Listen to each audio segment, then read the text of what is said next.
Mat मतलब होता है मेंटल एबिलिटी टेस्ट, ठीक है ना। मेंटल एबिलिटी टेस्ट पहले होगा। मानसिक योग्यता परीक्षा, यहां पे मैंने लिखा भी है मानसिक योग्यता परीक्षा, मानसिक योग्यता परीक्षा होगा, ठीक है। अब देखिए आगे, अब इसमें प्रश्न होता है कितने क्वेश्चन होते हैं, तो इसमें याद रखना है कि 90 क्वेश्चंस होते हैं। कितने क्वेश्चंस होते हैं? 90 क्वेश्चन। कितने मिनट में करना होगा? 90 मिनट में, 90 मिनट में करना होगा। क्लियर? 90 क्वेश्चन 90 मिनट में करना है। तो ये काफी इजी होता है, क्योंकि बहुत सारे क्वेश्चन तो बहुत इजी होते हैं, लेकिन कुछ क्वेश्चन टफ होते हैं।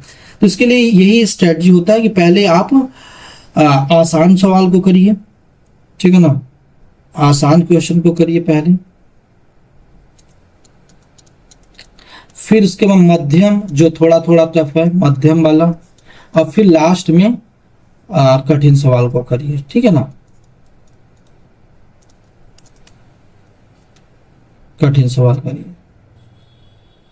तो इस तरीके से आप पहले मानसिक योग्यता को, मानसिक योग्यता परीक्षा जो होता है उसको समझना हो, मतलब करना है, ठीक है।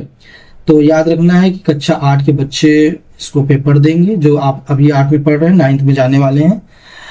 और इसमें मैट होगा, मेंटल एबिलिटी टेस्ट, जिसमें 90 क्वेश्चन आने वाले हैं और 90 मिनट ही टाइम दिया जाएगा। क्लियर? फिर दूसरा पार्ट आता है सैट का, मतलब शैक्षणिक योग्यता परीक्षा। इसको इंग्लिश में बोलते हैं scholastic aptitude test, scholastic aptitude test, ठीक है ना। तो अब देखिएगा इसमें क्या होता है कि इसमें देखिए पहले तो साइंस आता है, साइंस आता है पहले, देखिएगा ध्यान से, पहले साइंस आएगा, मतलब विज्ञान के 35 क्वेश्चन आएंगे, और उसमें भी वही भौतिकी, रसायन और जीव विज्ञान, पहला हो गया। दूसरा हो गया सोशल साइंस, मीन्स की सामाजिक विज्ञान, इसमें भी आपका 35 ही क्वेश्चन आएगा। और तीसरा आपका आता है गणित, ये आपका 20 क्वेश्चन आएगा, ठीक है। टोटल कितने हो गए? 90 क्वेश्चन ये भी हो गए, और ये भी 90 मिनट में ही करना है। क्लियर? 90 मिनट में ही इसको भी सॉल्व करना है। तो आप पहले दिमाग लगाइए कि क्या करें कि हम आसानी से कर पाए। तो पहला आपको ध्यान रखना होगा, अगर मैं यहां पे लिखना चाहूं छोटे से बॉक्स में, कि हम ये चाहें कि पहले हम क्या कर सकते हैं कि मैट वाला पोर्शन अच्छे से कर लें, क्योंकि 90 क्वेश्चन यहां से आना है और इसमें कुछ भी याद नहीं करना है, सिर्फ दिमाग चलाना है, थोड़ा बहुत दिमाग चलाना, उतना भी नहीं चलाना, जो कि हम लोग कर भी रहे हैं। दूसरा फिर सेट आता है। अब सेट में ध्यान देना है कि हम साइंस और एसएसटी, साइंस प्लस एसएसटी, ये दोनों एसएस जो हो गए, साइंस एसएसटी, इसको आपको बढ़िया से एमसीक्यूज के माध्यम से, बहुत कहानियां पढ़ने से भी फायदा नहीं है, एमसीक्यूज मतलब क्वेश्चन सॉल्व करिए जो प्रीवियस ईयर आए हुए हैं, जो कि मैं खुद कराने वाला हूं, प्लस जो एनसीईआरटी बेस्ड क्वेश्चंस हैं एमसीक्यूज टाइप का, उसको करिए, क्योंकि यहां पे सिर्फ दिमाग रट्टा मारिए और सारे आंसर ले आइए। लास्ट में मैथ्स को रखिएगा। मैथ्स वैसे आसान है, मैथ्स को मैं टफ नहीं मानता, बट मैथ्स में टाइम चाहिए। क्या चाहिए? टाइम, जो कि हमारे पास बहुत कम है, क्योंकि 90 मिनट में 90 सेकेंड करना है, पढ़ना भी है, ओएमआर में भरना भी है। तो इसलिए हमको क्या करना होगा कि थोड़ा सा स्ट्रेटजी बनाना होगा कि हम पहले मैथ अच्छे से कर लेते हैं, फिर उसके बाद हम सैट करें, सैट में भी हम पहले साइंस को अच्छे से करें, फिर सोशल साइंस को करें, फिर गणित को करें। अगर आपने इसमें 90 में मतलब मेंटल एबिलिटी में, मैथ में मैथ में कितना है, 90 क्वेश्चंस हैं, 90।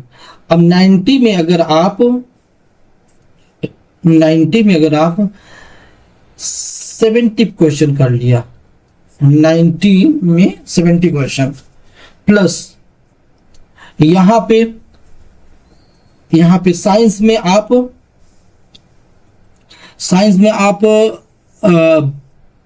20-25 क्वेश्चन तो बना सकते हो, मतलब 25 क्वेश्चन कर लिया साइंस में।